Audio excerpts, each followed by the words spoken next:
비가 억수같이 내리는 밤이었다. 굵은 빗방울이 자동차 앞유리를 두드리며 리듬을 만들고 있었지만 민수는 그 소리에 귀 기울이지 않았다. 그는 오직 앞을 보며 와이퍼를 움직여가며 길을 뚫고 있었다.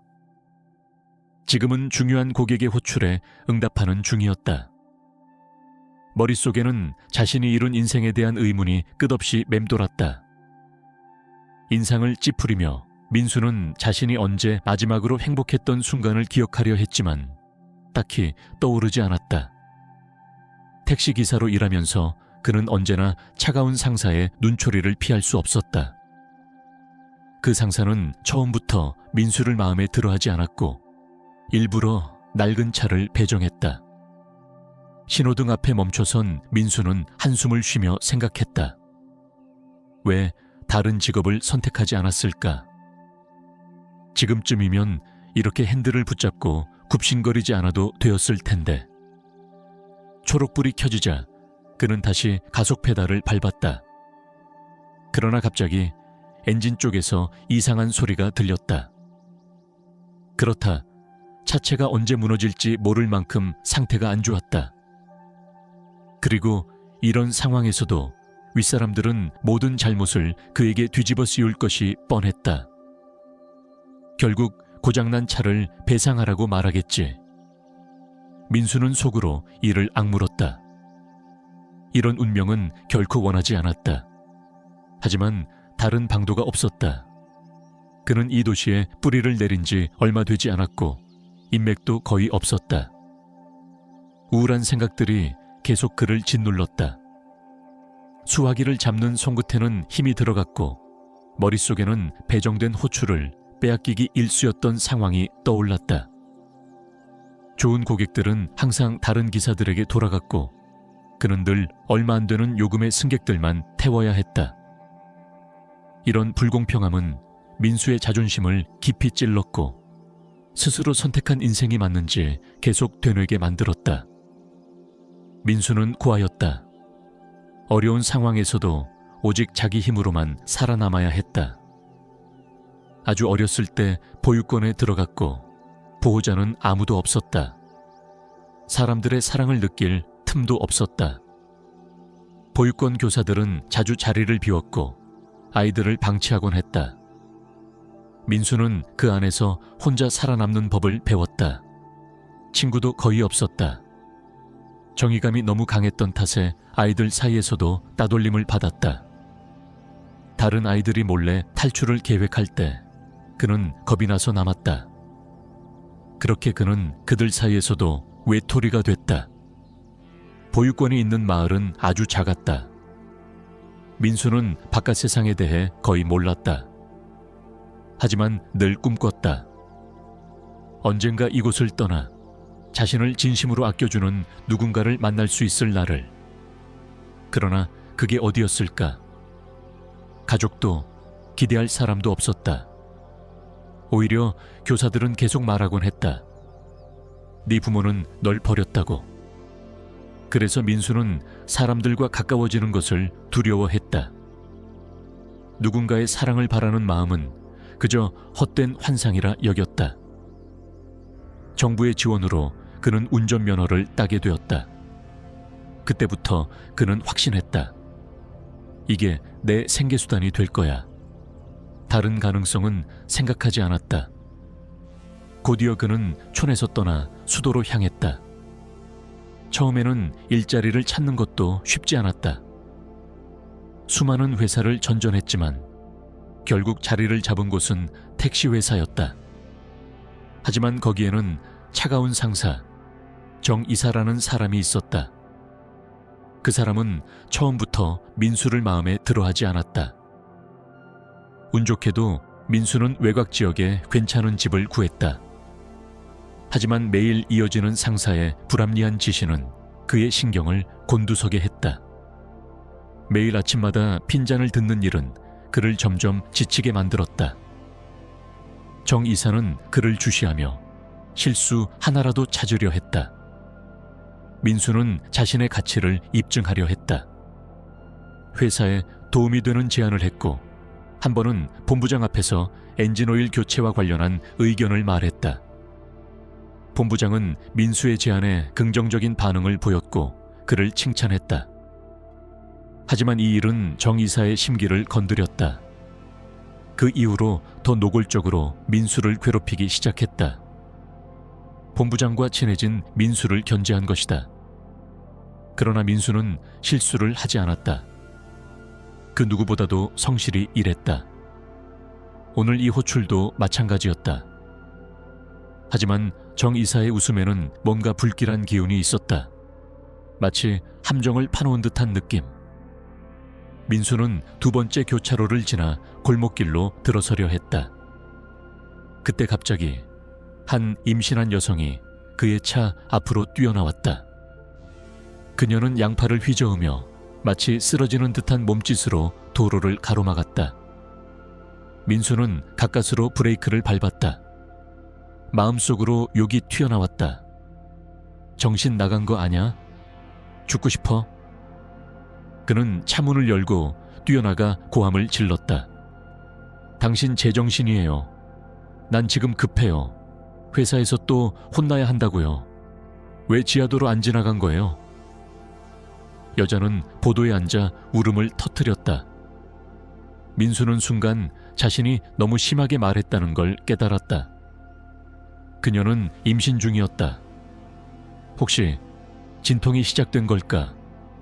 그럴 수도 있다는 생각이 스쳐 지나갔다. 그는 자신을 달래듯 말했다. 일단 차로 와요. 이대로 있으면 감기 걸리겠어요. 비도 이렇게 많이 오는데. 여자는 조심스럽게 채 탔다. 그러나 그녀의 시선은 어딘가 의심스러웠고 민수는 왠지 모르게 소름이 돋았다. 무언가 알 수 없는 기운이 감돌았다. 하지만 그 생각을 떨쳐내며 손을 내밀었다. 나 민수예요. 택시 일하고 있어요. 그러자 여자가 대답했다. 전 수진이에요. 전과자였어요. 민수는 순간 등이 서늘해지는 것을 느꼈다. 수진이라는 이름을 가진 그녀는 너무나도 조용히 하지만 확신에 찬 목소리로 말했다. 전 전과자였어요.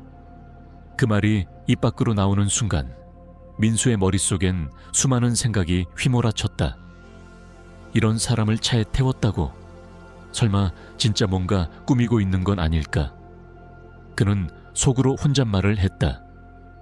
이거 영화 아니야? 아니, 무슨 시트콤인가? 그러나 수진은 그 모든 불안함을 꿰뚫는 듯 조용한 어조로 말을 이었다. 괜찮아요.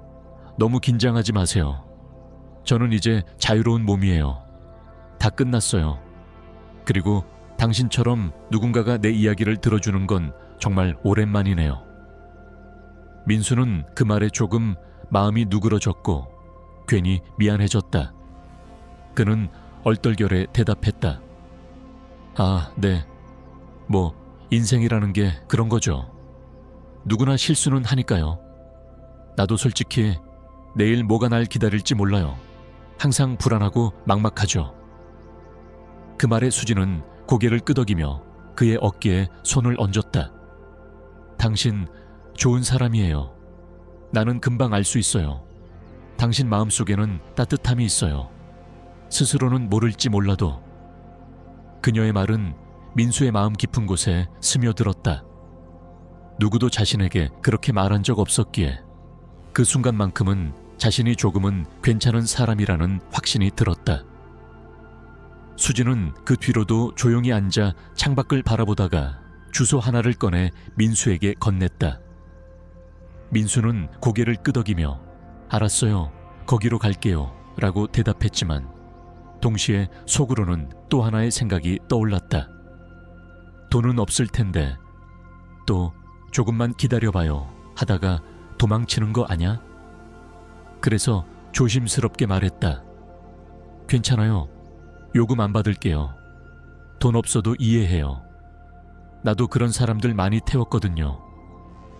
수진은 잠시 고개를 떨구더니 조용히 말했다. 나는 그런 사람 아니에요. 나도 자존심이 있어요.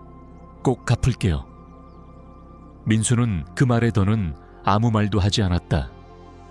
그는 단지 고개를 끄덕이고 조용히 차를 몰았다. 차 안은 고요했지만 그 고요함은 어색하지 않았다. 수지는 간간히 눈물을 훔쳤고 민수는 그녀가 자신에게 점점 마음을 열고 있다는 걸 느꼈다. 마침내 도착한 곳은 의외로 한 은행 앞이었다. 민수는 차를 세우며 농담조로 말했다. 설마 은행 털 생각은 아니죠? 제가 경찰한테 잡히는 건 좀 곤란한데요. 수지는 피식 웃으며 그럴 리가요 하고 말하고는 차에서 내렸다. 민수는 그녀의 뒷모습을 한참 바라보았다.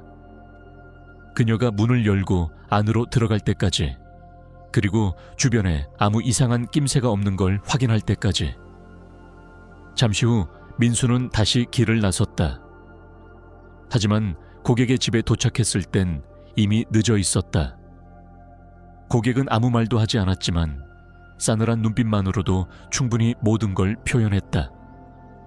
민수는 그날 하루 종일 죄책감과 불안 속에서 운전했고 결국 사무실로 복귀하면서도 머릿속에는 온통 해고라는 단어가 맴돌았다. 사무실에 도착하자 마치 그를 기다렸다는 듯 상사 정 이사가 나타났다. 아, 민수씨, 잘 왔어요. 얼굴이 왜 그래? 나한테 화났나? 그의 냉소적인 말투는 민수를 더욱 긴장하게 만들었다. 결국 그는 정 이사의 사무실로 불려 들어갔고 그곳에서 마주한 건 낡은 의자와 텅 빈 방, 그리고 그가 준비한 또 다른 모욕이었다.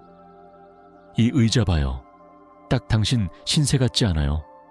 볼품없고 낡았고 이제 버려질 일만 남았지. 민수는 이를 악물고 대꾸하지 않았다. 이미 예감했던 일이었고 반항할 힘조차 없었다. 정 이사는 GPS로 민수의 이동 경로를 추적했다며 그의 지연이 정당하지 않다고 몰아붙였다. 그리고 마침내 해고 통보를 내렸다. 민수는 묵묵히 자리에서 일어나 조용히 퇴사 절차를 밟았다. 그날 저녁 그는 집으로 돌아가는 길에 아무도 없는 버스 정류장에서 멍하니 서 있었다. 비는 그쳤지만 그의 마음속에는 여전히 폭풍이 몰아치고 있었다. 그때 한 할머니가 다가왔다. 무거운 장바구니를 들고 다정한 목소리로 말했다. 청년, 왜 그렇게 풀이 죽었어요? 해가 떴잖아요. 다 잘 될 거예요. 기다려봐요. 곧 당신 인생에도 좋은 일이 생길 테니까. 그 말은 이상하게도 민수의 가슴에 박혔다. 처음 보는 할머니의 말인데도 마치 오래전부터 자신을 알고 있는 사람처럼 다정하고 확신에 찬 목소리였다. 하지만 민수는 어딘지 모르게 그 말에 저항하고 싶었다. 무슨 축복이요. 저 오늘 해고당했어요. 겨우 붙잡고 있던 일자리를요. 할머니는 민수의 말을 듣고도 전혀 놀라지 않았다. 오히려 잔잔한 미소를 머금은 채 말했다. 그건 그냥 인생의 전환점일 뿐이야. 너무 절망하지 말아요. 중요한 건 그게 끝이 아니라는 거지. 그렇게 말하고는 장바구니를 들어올려 민수에게 손을 흔들며 골목길로 사라졌다. 민수는 한동안 그 자리에 서서 그녀가 사라진 방향을 멍하니 바라봤다. 마치 바람처럼 다가왔다가 순식간에 사라진 인연. 그는 가슴이 이상하게 두근거리는 것을 느꼈지만 곧 무거운 현실의 그림자가 다시 마음을 짓눌렀다. 집에 도착한 민수를 방인 건 오직 고양이 미미뿐이었다. 문이 열리자마자 고양이는 바닥을 슬금슬금 기어와 그의 다리에 몸을 부볐다. 민수는 조용히 신발을 벗고 고양이를 안아 올렸다. 그래, 너만은 날 방해주는구나, 미미야. 그는 고양이에게 따뜻한 우유를 따라주고는 자신도 부엌에 앉아 식은 밥과 찬 국으로 저녁을 때웠다. 하루 종일 굶주렸지만 도무지 입맛이 나지 않았다. 그저 창밖을 멍하니 바라보며 지금까지 걸어온 인생이 도대체 무슨 의미였는지를 곱씹을 뿐이었다. 밤이 깊어가고 있었고 민수는 잠이 오지 않았다. 뇌리에는 계속해서 수진의 얼굴이 떠올랐다. 그녀의 눈빛, 말투, 그리고 임신한 몸을 안고도 굳세게 살아가려는 의지가 마음속에 깊게 남아있었다. 그는 자기도 모르게 그날의 대화를 떠올리며 미소를 지었고 어느 순간엔 그녀가 자신에게 다가온 이유가 단순한 우연이 아닐지도 모른다는 생각까지 들었다. 그러나 동시에 스스로에게 채찍질하듯 되뇌었다. 넌 지금 그런 감정에 빠질 처지가 아니야. 일자리도 없고 돈도 없고 미래도 없잖아. 하지만 인간의 마음이라는 게 그렇게 쉽게 통제되는 게 아니었다.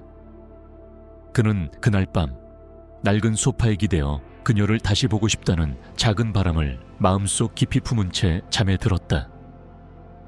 다음 날 아침 그는 일찍 눈을 떴고 전날 사온 우유와 빵으로 간단한 아침을 챙겼다.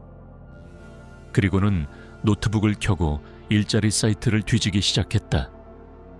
수많은 채용 공고가 올라와 있었지만 대부분은 학력이나 경력을 요구했고 그 조건에 맞지 않는 민수는 몇 번을 한숨만 쉬었다.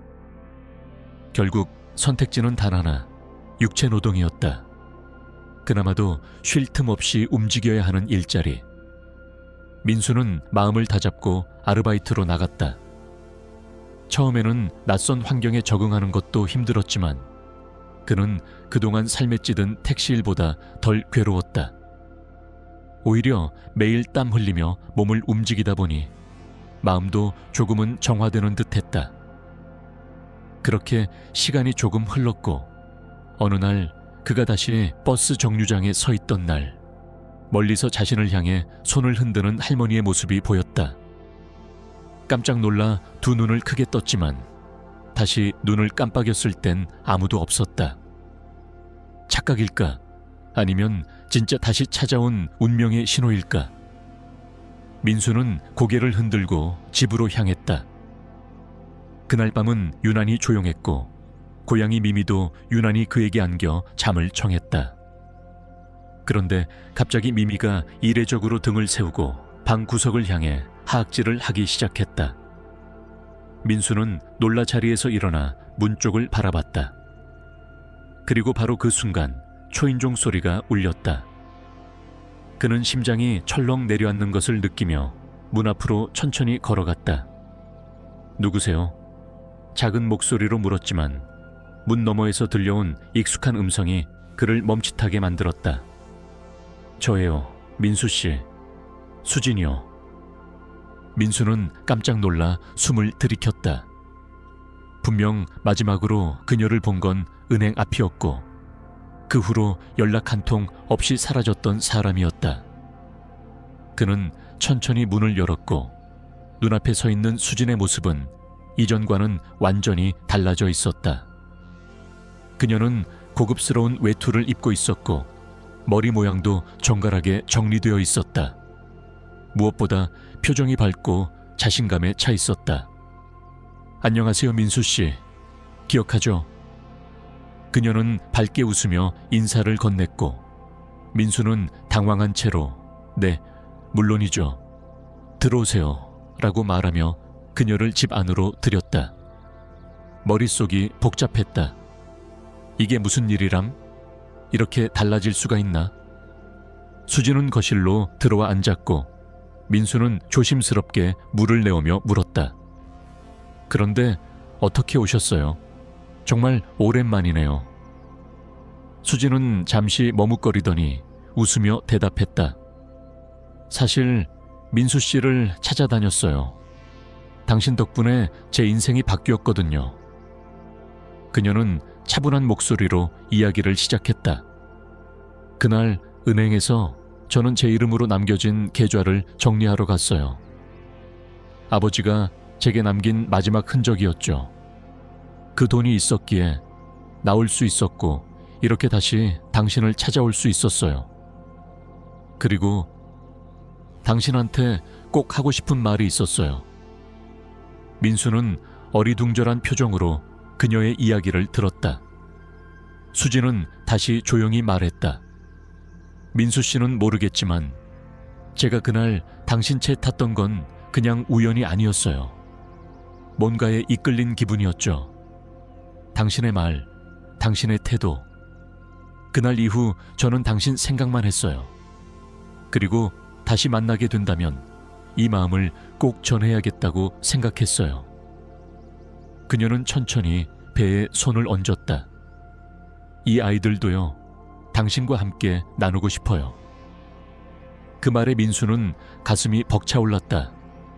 그는 그녀가 말하는 의미를 이해하려 애썼지만 동시에 믿기지도 않았다. 수진은 계속해서 자신의 과거를 이야기해 주었다. 그녀는 아버지가 재혼한 뒤 새어머니와 이복 형제에게 자신의 회사를 빼앗기고 억울하게 누명을 써 교도소에 수감되었다고 말했다.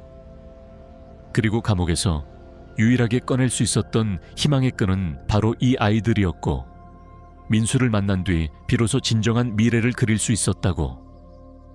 민수는 깊은 숨을 내쉬며 조용히 말했다. 그럼 지금 이 아이들은? 수진은 고개를 끄덕이며 말했다. 응, 교도소장과의 관계로 얻은 아이들이에요. 그 사람은 내가 감형받기를 조건으로 그런 관계를 원했어요. 수치스러웠지만 나갈 수 있다면 뭐든 했죠.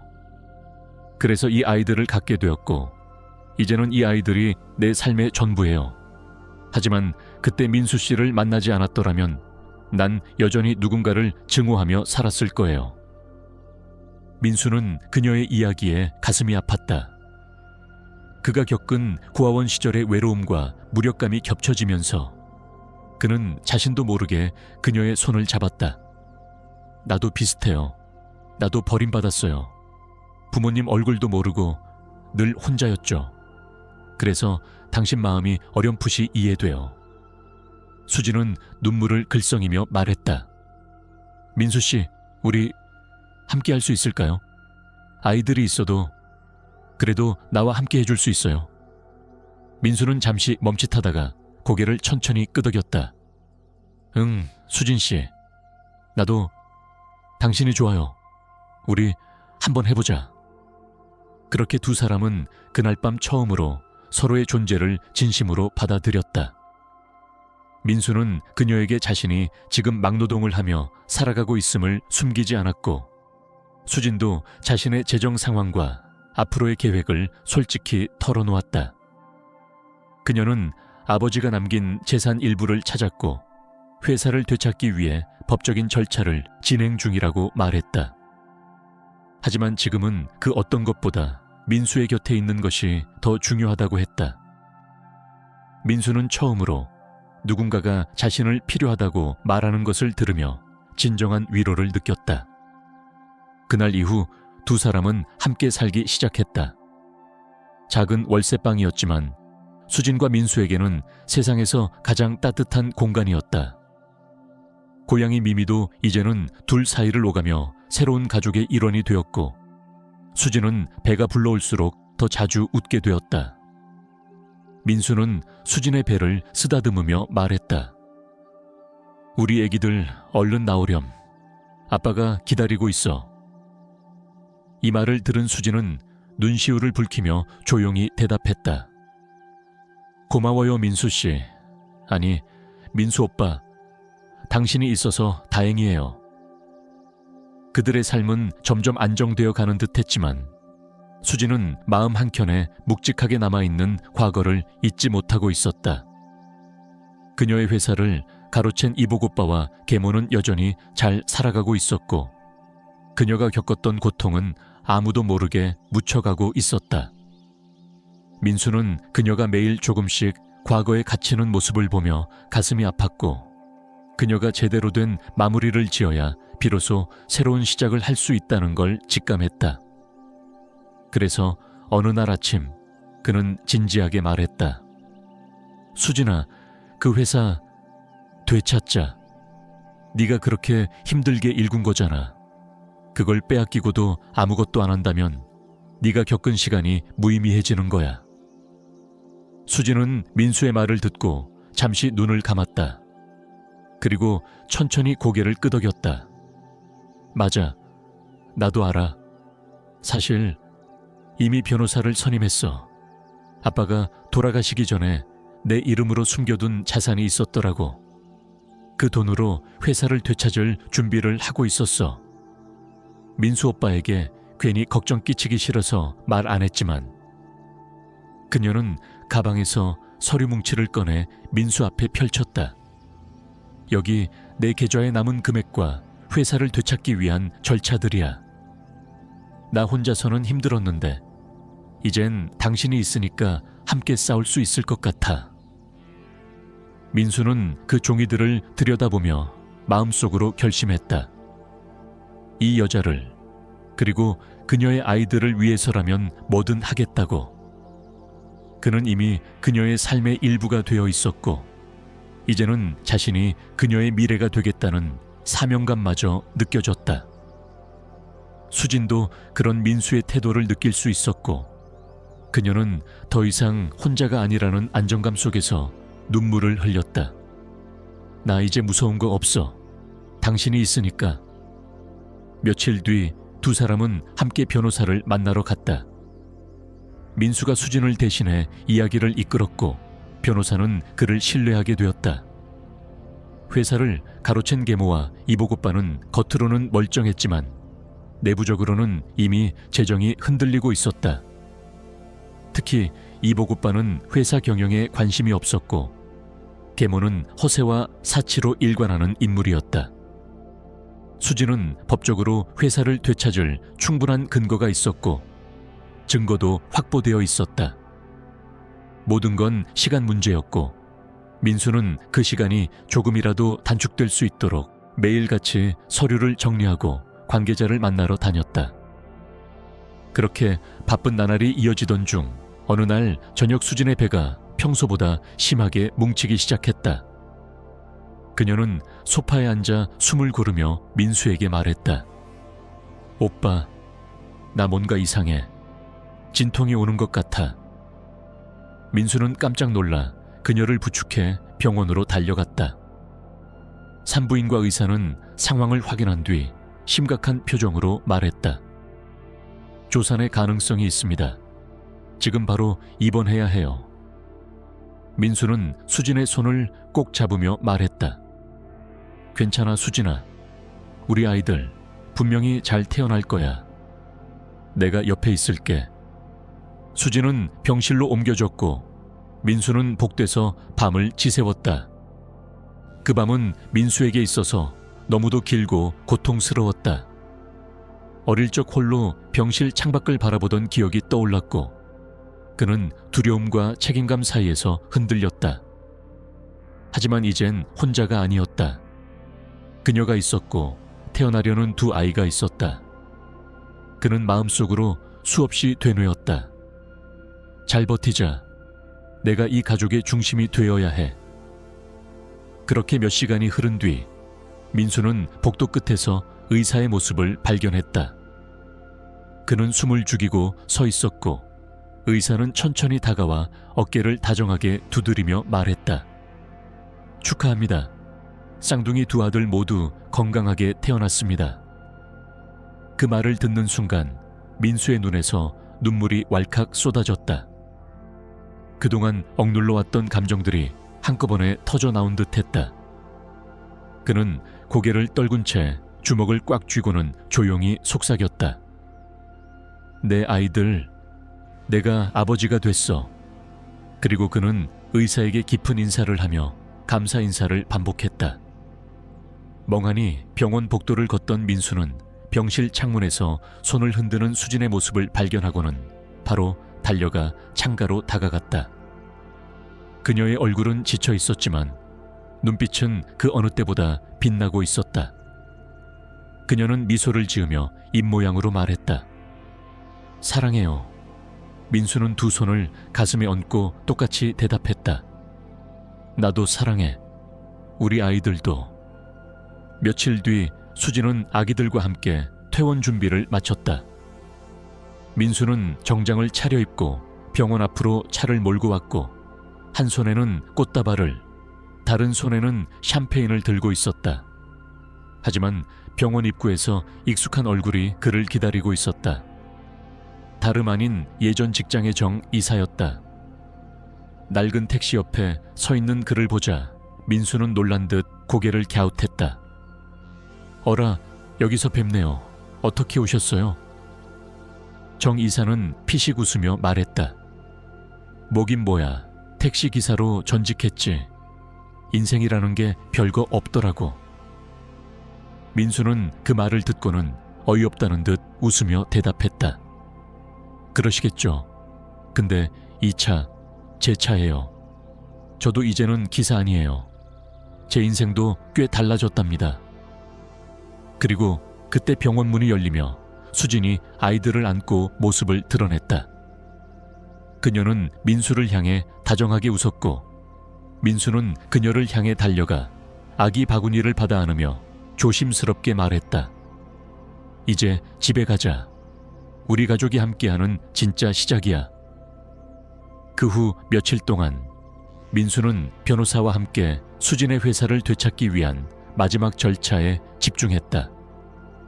내부에서 확보한 자료와 직원들의 진술, 그리고 수진에게 불리하게 조작된 장부들이 모두 하나둘 밝혀지기 시작했다. 결정적으로 이복 오빠인 승우는 결국 어머니, 그러니까 계모가 아버지를 독살했다는 사실을 실토하게 되었다. 그는 어머니가 한 말, 약이 잘 들었어. 이젠 그 노인네도 끝이야 라는 발언을 경찰에게 고백했다. 그 증언은 결정적인 전환점이 되었고 결국 계모는 사기 및 살인 미수 혐의로 체포되었다. 민수는 그 과정을 모두 지켜보며 수진의 손을 꼭 붙잡고 말했다. 이제는 정말 끝났어. 더 이상 아무도 너를 해치지 못할 거야. 회사는 수진의 손으로 돌아왔고 이전에 부패한 직원들을 정리한 뒤 민수와 수진은 새롭게 회사를 재정비했다. 수진은 대표로, 민수는 운영을 돕는 실무 책임자로 함께 일하게 되었다. 둘은 일과 가정 모두에서 함께하며 서로를 믿고 의지했다. 민수는 여전히 겸손하게 난 그냥 운전만 해주는 사람일 뿐이야 라고 말했지만 수진은 늘 그의 손을 잡고 당신은 내 인생의 파트너야. 우리 아이들의 아빠고 나의 남편이야 라고 속삭이곤 했다. 회사가 안정세를 찾아가고 있을 무렵 민수와 수진은 드디어 혼인신고를 하기로 결심했다. 아이들이 태어난 지 얼마 되지 않았지만 두 사람 모두 그들을 내 아이가 아닌 우리 아이라고 여겼고 그 말은 민수에게 어떤 공식 문서보다 더 무게감 있게 다가왔다. 혼인신고서를 작성하던 날 민수는 수진의 손을 잡고 조용히 말했다. 나는 네 과거를 전혀 두려워하지 않아. 중요한 건 우리가 지금 함께 있고 앞으로도 계속 함께 할 거라는 거야. 수진은 눈물을 참으며 고개를 끄덕였고 작고 조용한 구청 사무실 안에서 둘은 부부가 되었다. 정식으로 부부가 되었다는 사실은 단지 법적인 절차일 뿐이었지만 민수와 수진에게는 오랜 방황과 고통의 끝에서 마침내 도착한 진짜 집 같았다. 결혼식을 따로 열 여유는 없었지만 그들에겐 마음으로 축하해줄 사람들이 있었다. 병원에서 함께했던 산부인과 의사, 매일같이 인사를 나누던 편의점 점원, 그리고 민수가 마음 깊이 따랐던 이웃 할머니 강여사. 그녀는 이미 나이가 많아 정식 초대장을 받지 못했음에도 민수의 집으로 떡을 들고 찾아왔다. 결혼한 거 축하한다, 우리 민수. 그동안 참 외롭게 살았는데 이젠 가족이 생겼구나. 그 말 한마디에 민수는 끝내 눈물을 쏟고 말았다. 말없이 곁에서 손을 잡아주는 수진을 바라보며 그는 되뇌었다. 이제 혼자가 아니야. 나에게도 지켜야 할 사람이 생겼어. 하지만 삶은 언제나 평탄하지 않았다. 회사는 되찾았지만 그 내부 시스템은 거의 무너져 있었고 재정 상태는 하루가 다르게 악화되고 있었다. 민수는 밤낮 없이 회계 장부를 들여다보며 허리를 펼 새도 없이 뛰어다녔다. 수진 역시 두 아이를 돌보면서도 회의에 참석하고 남은 인맥을 동원해 계약을 따내기 위해 애썼다. 그들은 서로에게 아무 불평도 하지 않았다. 오히려 모든 고단함이 끝난 후 아이들이 잠든 늦은 밤에 둘이 마주 앉아 라면 하나를 나눠 먹으며 서로의 어깨에 기대어 조용히 미소 짓는 시간이 가장 소중했다. 민수는 그런 날이면 꼭 말하곤 했다. 이 모든 게 고생스러워도 이렇게 같이 있는 순간 하나면 충분해. 몇 달 후 수진은 아이들과 함께 아버지의 묘지를 찾았다. 그곳은 어머니의 묘와 나란히 자리한 조용한 공동묘지 언덕이었다. 수진은 두 아이를 무릎 위에 올려놓고 조용히 중얼거렸다. 아빠, 나 왔어요. 결국 회사를 되찾았어요. 그리고 민수라는 좋은 사람을 만났어요. 나 이제 괜찮아요. 아이들도 잘 크고 있고 나는 더 이상 혼자가 아니에요.